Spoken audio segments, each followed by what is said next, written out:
How did that affect your relationship when he's left the team? Mate, I was pissed off, to be fair. Like, he knows it. You're one of the biggest pests on the rugby field, week in, week out. Just because I'm a bit of an arsehole on the field doesn't mean I like that off it. One guy who was real competitive, and I used to hate him. Oh, this is a good story.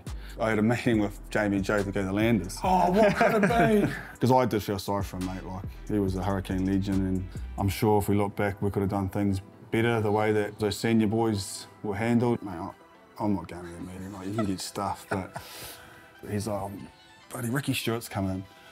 I was like, I'll be keen to go to the Raiders. Like, just kind of like, I dropped my nose big time. It was more like, I would have loved to have a run, but I think the desire was always to play rugby. Danc Coles, eh?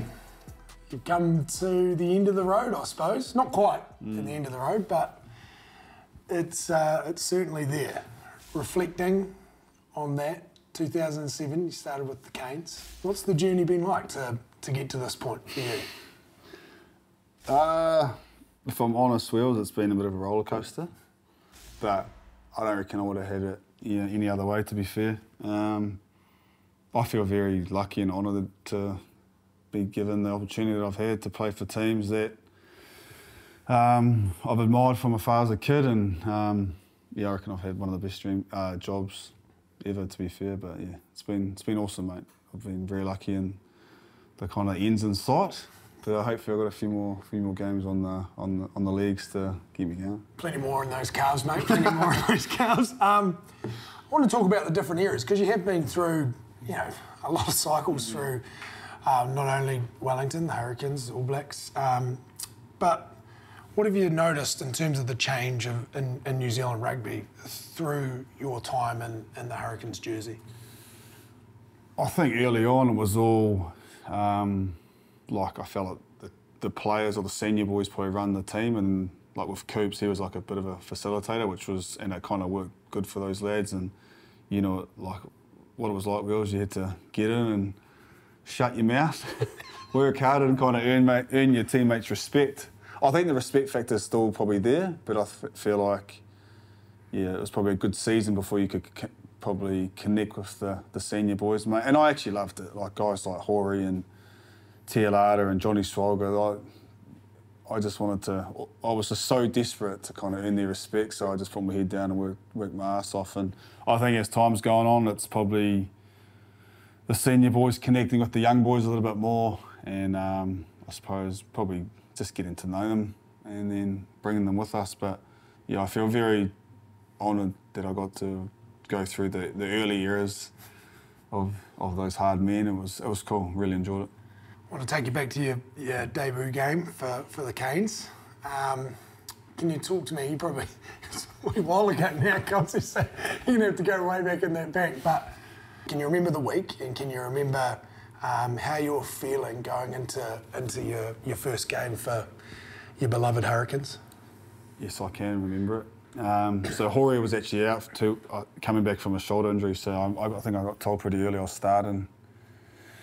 And then I think on the Thursday we actually trained out at Upper Hutt, and we were doing a lot of scrums, probably scrums on the old scrum machine. And I remember Johnny or Nazer, they were giving me shit because I couldn't scrum. Like the shoulders, and I remember I had to do a little bit extra. They were just into me, mate, we need you to do this, we need you to do this. So it definitely created a bit of edge and a bit of fear, and I was lucky enough to play at home against the Waratahs, and I always remember this, mate. I chucked on my jersey and I just remember just like looking right, and it's probably a memory that still sticks with me today. Had Rodney Soyala was right next to me, and I was just like, man, like I was like, what am I doing here almost, like Big Rodders. It was just like a real surreal moment that I thought, I just felt how lucky I was to be in that team and to, live a childhood dream, and managed to dot down off I think it was Albie Matheson pass. Flat pass to Coles, and the hooker scores after being denied earlier. Did the claw, had long hair, terrible haircut, but yeah, pretty proud day, bro. I had all my family and friends, and like I said, I was a fan growing up and watching the Canes, and to do it at home was pretty cool. Fast forward a few years, and the relationships that you've had with coaches over the years, you've had Coops, Boydie, Plum, Alfie. Hammer. Forgot Hammer in there as well. Those guys, what were they like to work under, each of them, and what environments did they sort of create? I think because of the person I was and because I cared about the team, I always tried to develop a good relationship with the coaches, and I suppose try to earn their respect. Like that's always been my kind of theme. But I suppose Coops was I owe a lot to Coops for taking a gamble on a Kapiti Coast, not thug, but a guy, you know, but it was caused a bit of shit back in his early days. But yeah, Coops was the man, a really good people's person, cared a lot for his players, and then I suppose we went back for a bit of a transition with Hammer coming in and making some, I suppose, some bold changes, and that was a challenging year, mate. It was, I'm sure if we look back, we could have done things better the way that I suppose those senior boys were handled, and it was yeah, that's something that probably lives with me, the way that kind of that happened. But yeah, Hammer just wanted to change, and I think the change happened, which is we can't do anything about. But in 2012, we had a real good young crew. And you've seen the guys like TJ, Bodie, we had Pig, we had Ben May, Tim Bateman, Brad Shields. So all those guys, we just said carefree, and Hammer was a big part of the creative environment. Before he came, Andrew Hoare basically had a mortgage on the number 2 jersey for the Hurricanes. And I'd imagine Hoare would have been a guy that you looked up to. 100%. The apple doesn't fall too far from the tree in terms of personality and you know, I suppose values. You two are pretty aligned in that respect. How did that affect your relationship when obviously he's left the team? Yeah, it was. Did you struggle? Because I came in I spent 3 years on the bench to Hoare. Yeah. So and I was happy with that. But my 3rd year, I was like, I wanted to be an All Black, and I was just like, and I said, oh, this is a good story. So I said, okay, that's Hoare's jersey, that's fair enough. So I actually was going to go, I had a meeting with Jamie and Joe to go to the Landers. Oh, what could it be? But don't tell me that, Dane. Well, it was because Hoare, he had earned that, you know, and I was happy. Like that was just, I needed to find a way. And then I actually had a meeting with Jakey, but then we went to Africa, and Hammer actually, he had told Hoare that he was going to move on, and which was, and I've had this chat with Hoare. I said, mate, I never tried to put any pressure on the coaches. I just wanted to play, and he understood that. You know, he's a straight shooter. I said we were honest with each other, and probably over the last couple of years we've reached out and connected. And he gives me a text, and I send him a text now and then. But yeah, it's good that relationship's kind of been, I suppose, rebuilt after. Because I did feel sorry for him, mate. Like, he was a Hurricane legend, and he put his heart and soul into that club. And it was just, I suppose, one of those eras that, and things that happened that would have been hard for us all to take. But yeah, he was the man. When you were those 3 years playing sort of alongside him, what was the relationship like? Was it competitive? Was it father-son? What was it like? Tough father-son. Yeah, tough father-son, was it? Yeah. Was he learn your stripes? You know, yeah, it was definitely earn your stripes. Many a Toto farmer. 100% tough man. And I think I reckon this is what braced, because I went through a club scene and I used to work. Yeah. And when I was working, the guys I worked with, it was exactly the same. Like, just do this, boy. You know what I mean? So I kind of had that gratitude, and I knew that you could just read what Hoare was like, and I was like, sweet. And then by the 3rd year, he would definitely, I learned a shitload off Hoare. Like, he was a great mentor, but in a tough, awesome way for me. Yeah. And to this day, he still sends me texts of, keep hanging in there, old boy, stuff like that, which I'm very thankful for. Fast forward a few years from there, and you guys are playing some of your best rugby as the Hurricanes. 2015's the year. You're not bringing that up. You love that. And the form team in Super Rugby. But you guys have been around for a while now, yourself included. How hard was losing that final when, the Highlanders, we had no right winning that at all? Mate, it's still tough to this day, to be fair. I've never watched the game, to be fair. I remember at the end of the year, Snakey came up to me and was like, we're going to watch the game as a leadership group. And I was like, mate, I'm not going to that meeting. Like, you can get stuff. But yeah, I am proud of how we got back to the 16. But Will, what it's like, mate. You're never guaranteed to win. And I never went in there well, personally for myself, never thought just because we'd beaten you previously and you guys are underdogs, there's always fully respect for the Landers, and well, I'd take my hats off to you, but it still burns. But that's footy, mate. You got to live with those things, and like I said, nothing's guaranteed. And but I think that was a massive motivation for me in 16, being like I got named captain. And I remember the year I just wrote down be the first Hurricanes captain to win Super Rugby, and that was a big drive of me to try achieve that. When guys like yourself have long, successful careers, there's always young whippersnappers that are snapping at your heels, trying to get in your spot. Yeah. You and Cody Taylor have gone toe-to-toe now for a long, long time. Obviously, Hori at the start of your career. Then, of late, Samasoni Takeaho. But you're managing to hang in there. How do you stay motivated to stay at the top of your game and keep going? I think for me the biggest one is I still want to compete. You know, I still want to start or be in the mix game day, and unfortunately sometimes that doesn't happen. But I think the biggest thing I learnt was going into that All Black environment in 2012, the way that Kevy and Hori work together. Like, compete, but let's help each other out so we can be better, and it's going to help me. There'll be things that Cody is better than I'm at. Bro, what do you do here? Can you help me out? You know, it's always about competing, but helping each other out so they can be better in the All Black jersey or the Hurricanes jersey. And yeah, it's been, there's been a few hookers. And it's not easy sometimes, but you got to put your pride away, and there's no sense of entitlement. You got to earn your stripes. In the Hurricane sense with Asafo, who's the heir apparent, how have you dealt with that over the last few years? Oh, I've been good, mate. Like, it's more, I'm really proud of the way he's come from a young, 18-year-old out of school, early All Black, to where he is now. And it's the same. We compete, we go hard at training, we try to smash each other, but at the same time, scrum, bro, try this, or he's throwing, try this. It's all about trying to help each other out to be better. But as soon as you accept I suppose he's starting, it's all good. I think that's when you kind of lose that desire to perform. So I still want to compete against him, and I might be 36, but I might not win every time, but I'm still going to go as hard as I can to try and get that number 2 or 16 awesome, spot. That's awesome. You faced a lot of adversity through your career. Your calves. Can we just address the calves? Have you got please? a pair? Yeah. Well, no.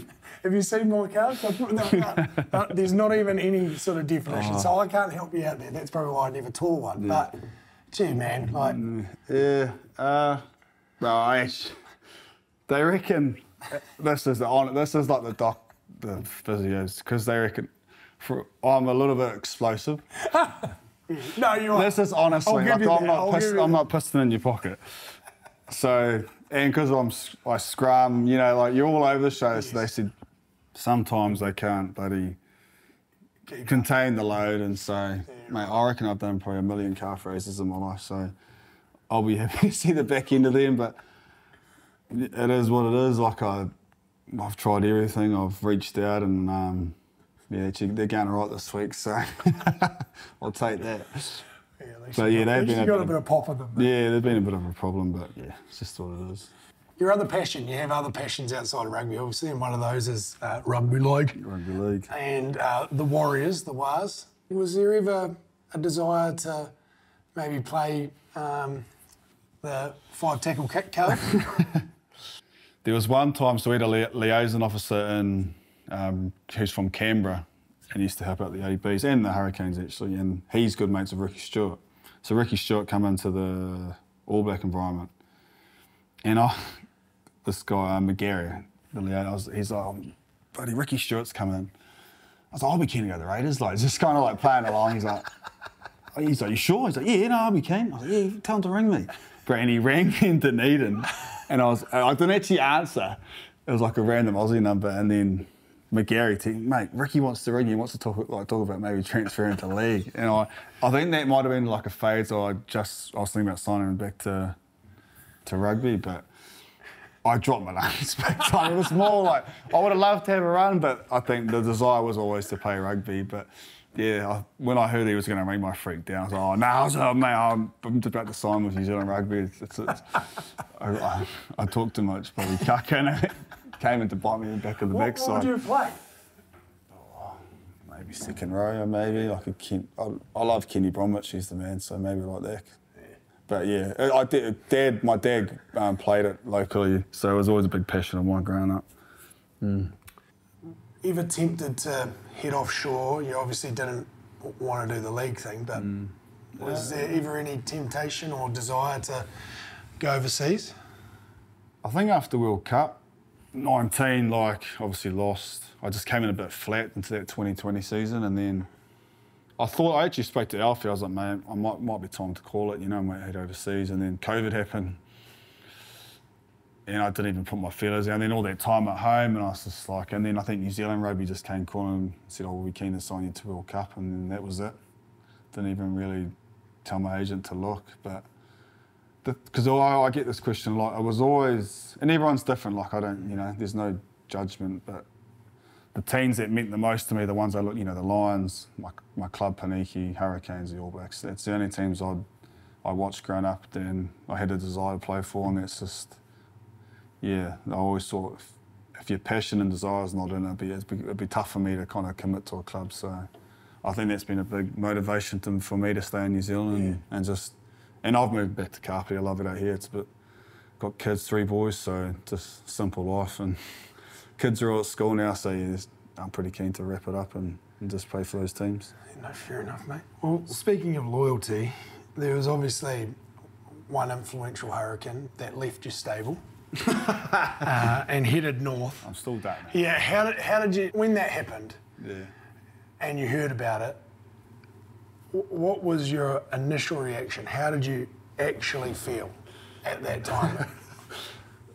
Mate, I was pissed off, to be fair. Like, he knows it, but like everyone's like, oh, you hate him. I don't hate him. Like, people understand. We played like over 100 games together. You know, like we wanted to keep these people together, and that's the sport. You care about your mate, and you want to play with your mate. And I was gutted. I don't think.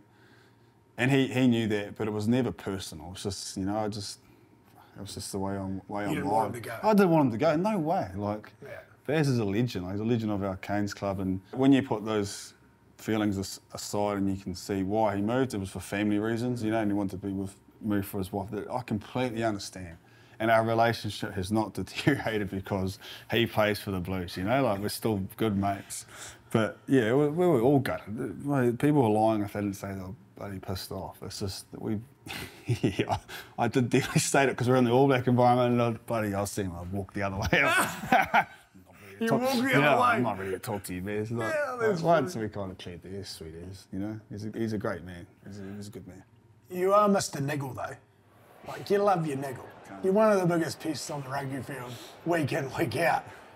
Is that just pure competitiveness, or is it like in your head you're like, oh, I'm going to get under this bloke's skin, I'm picking a guy each week who I'm gonna wind up? Oh, there's some. Oh, I've got to be careful of this. No, come on, you're retired. Oh, like the competitiveness is that's part of it, like, and that's just the way I'm wired, I think. Yeah. And you know, it's like wheels. Like sometimes people will say something or. In the media, you know, oh, okay, or put, you know, now social media, Instagram is huge. You know, oh, okay, I'll remember that, son. Yeah, right. And then so you can sometimes pre-plan. Yeah. So yeah, you do go out and try compete, and then sometimes, you know, you might make it personal if you don't know the bloke, but you leave it on the field. Yeah. What's that? No, you're not talking right now, Dane. They're going to have the penalty because you started. You can't strike him in the face like you did as well, Mitch. But we're just having a bit of fun, mate. Mate, no, not tonight. So you're going off, Let's go. And that's it. And I've had plenty of abuse, you know, like, and fair enough too, you know, but that's it. Like, I don't hold any grudges when I leave. Like, I'll shake your hand and that's it. The person that you always, before you play a team, you always are like, I'm going to get under that guy's skin. There's got to be one from each team because you played alongside and against a lot of these blokes. Oh. One guy who was real competitive, and I used to hate him, but then he was in the All Blacks and I met him and I was like, this guy's a great bloke. Was actually Andy Ellis. But he was such a competitor. Like we just for like 5 years we used to just like lock horns and like little pit bulls just go at it, you know. And he never backed down. Yeah. And then we were in the All Blacks, and I think I just had my first boy, and he was picking him up. I'm like, oh yeah. But I was like, you know, once you actually get to know the bloke, like he's a great bloke, you know. Good. I've had a few yarns to him now. Like. Yeah. But it's funny because the amount of times people have actually said that to me as well. Oh yeah, she's not a bad bloke. Yeah. I'm like, just because I'm a bit of an asshole on the field doesn't mean I'm like that off it, you know. Like, oh yeah, you're not too bad. I'm like, I'm not going to be like I'm on the field. I'm a completely different person. But yeah, Andy. So Andy Ellis most annoying. Yeah, he was a little pest, But yeah, got a lot of respect, you know, for what he did and what he's achieved. Played with some great players across your Hurricanes career. Any in particular that you think, geez, I was lucky to share the... there's so many, I know it's hard for you, but there's got to be a couple that you've got to signal out, and why? Oh, there's so many. The one that probably Conrad Smith was just... Romans, it's been knocked down. His passion for the club, his love, and he went through that, you know, all that transition of people leave, he stayed, and just for like the size of the bloke, but what he did for the team, yeah, he was a guy who proved I loved playing with. Always, you know, we look around the circle and you see Snakey, you know, you got that guy right behind you, and skillful, and Baz. I think Baz, especially you know, when rugby was a bit more freedom, and the way he used to play, he was just a freak, and he was young, and times were a lot simpler back then, and we had a good time. But yeah, Baz was pretty special. But then some of the battlers like Bama, you know, Ben Marler playing Brad Shields, you know, Reggie Goods. Oh, it's hard, but there's probably 10 players I'd love to name, but if I had one, it'd be Conrad Smith, definitely. Nice. Does Danc Coles ever look to coach in the future? Head down that path? Nah, not professionally. Nah. What about the? I'd love to. I'd definitely love to give back to like the first 15 level or under 21s up locally. Definitely give back to the community, because I definitely owe this place Kapiti a lot. The way that parents and volunteers helped me growing up. So yeah, but not professionally, mate. I feel like after this year I've given everything I can, and I've got nothing more for a while to give the professional game. And like those coaches are just as invested as the player, but just on a laptop, and I've seen them get frustrated and lose the rag, and it's a tough old gig being a coach. But it's not something I'm that keen to do. Still plenty of rugby to go this year, and obviously a chance for you to play in your third World Cup. Highly competitive position that you're in to just make the squad. How do you give yourself the best chance to make that squad to go to Paris? Look after his calf. I think. What do you need to do? I think just being on the field, mate. Yeah. To be fair, is probably a good start. Yeah. Done that mostly this year. And I think enjoy it. I think a lot of weight off my shoulders when I announced my retirement. Like it was just to get it out of the way. Yeah. And I could just turn up and have fun every day, which has been a real key for me. And like I said, the competitiveness to get there still drives me to put on that black jersey. So, and it might not happen, but it might, So there's still a lot of hard work that has to go into it, but I'm not going to die wondering, mate. I'll give everything I got, and if it's enough, it's enough. If it's not, then I'm pretty grateful for what I've done in my career.